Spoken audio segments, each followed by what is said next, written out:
panels rather, okay, to have discussions with the administration. So national level lo board PNM paina inkokati entante departmental council joint consultative machinery DCJCM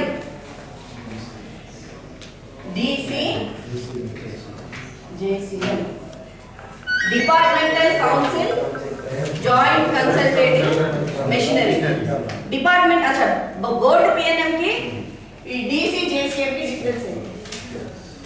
joint joint meeting అండి. Joint Mazdoor Sangh joint meetings. Mazdoor Sangh కాదు, NFIR AARF ఇద్దరు కూర్చుంటారు. Okay, ఈ joint consultative machinery departmental council అంటే ఇది central government లో ఉన్న అన్ని డిపార్ట్మెంట్స్ కి ఇది అప్లై అవుతుంది. అంటే డిఫెన్స్, పోస్టల్ అట్లా ఒక్కొక్క డిపార్ట్మెంట్ కి వాళ్ళ డిపార్ట్మెంటల్ జాయింట్ కన్సల్టేటివ్ మెషినరీ అనేది ఉంటుంది. సో ఇక్కడ కూడా లీడర్ ఎవరో తెలుసా మీకు? DCJCM లో లీడర్ ఎవరు? Staff side leader Raghavaiah. Okay, దీనిపైన మళ్ళీ NCJCM ఉంటుంది. DCJCM అంటే డిపార్ట్మెంట్, అంటే రైల్వే డిపార్ట్మెంట్ కి రాఘవయ్య గారు లీడర్. మరి NCJCM ఏంటి?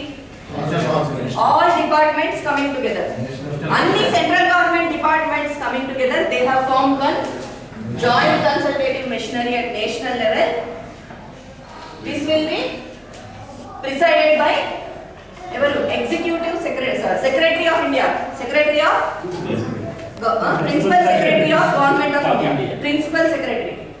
అక్కడ లీడర్ ఎవరు?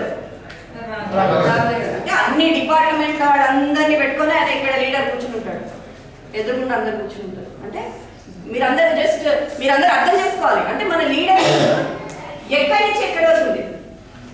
ఢిల్లీ మీద ఎక్కువ రాఘవయ్య, గల్లీ మీద ఎక్కువ రాఘవయ్య ఎందుకంటున్నాం మనం? గుర్తిగా అంటున్నామా? ఆయన ఢిల్లీ వెళ్ళొస్తున్నాడు అని అంటున్నామా? కాదు, ఆయన లీడర్షిప్ ఇక్కడ వరకు ఉంది.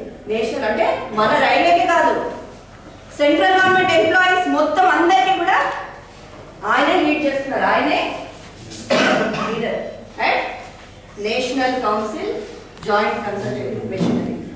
ఓకే, ఇది మీరందరూ ప్రతి ఒక్కరు తెలుసుకోవాలి. రైల్వే ఎంప్లాయీ అన్న వాళ్ళందరూ కూడా ఇది తెలుసుకోవాలి.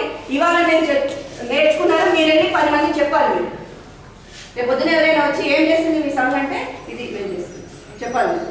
నేషనల్ లెవెల్ వరకు ఉంది మా లీడర్షిప్. ఇక్కడ బ్రాంచ్ లెవెల్లో చేయడంతో మధురిని వాళ్ళు ఏం చేస్తారు? ఏదో ఒక అప్లికేషన్ అన్నా మాది ఏదో రాలేదు, మాకు ఏదో PF రాలేదు అని ఆ చేతి చేయిస్తే అని చెప్పి వాడు ఎవరో దగ్గర వెళ్ళి వాడి దొంగ పట్టుకుని ఏదో చేయించేసి ఇగో మేము చేయించామని చెప్తారు. అంతేకాదు, మనం బోర్డు లెవెల్లో ఫైట్ చేసిన ఇష్యూస్ అన్ని తీసుకొచ్చి మన లెటర్ మన PNM సబ్జెక్ట్ కనిపిస్తుంటుంది, NFIR కనిపిస్తుంటుంది. అయినా కూడా వాడు మనకు వచ్చి ఏం చెప్తాడు? మేమే చేస్తామని చెప్తాడు. ఎంతమంది నమ్మేస్తుంటారు తెలియదు వాళ్ళకి, అవునా కదా? ఎంతమంది తెలుసు? గ్రౌండ్ లెవెల్లో పనిచేసే వాళ్ళకి ఎంతమంది తెలుసు తెలియదు. మనం వెళ్ళి చెప్పాలి, మన బాధ్యత. ఈ సంస్థలో పనిచేస్తున్నది మన బాధ్యత. మన లీడర్షిప్ ఇలా ఉంది. మేము చేస్తున్నామని ఇవన్నీ మేము చేస్తున్నాం. ఇవన్నీ మనం చేస్తున్నాం అని మీకు ఇన్ఫర్మేషన్ ఎలా వస్తుంది చెప్పండి.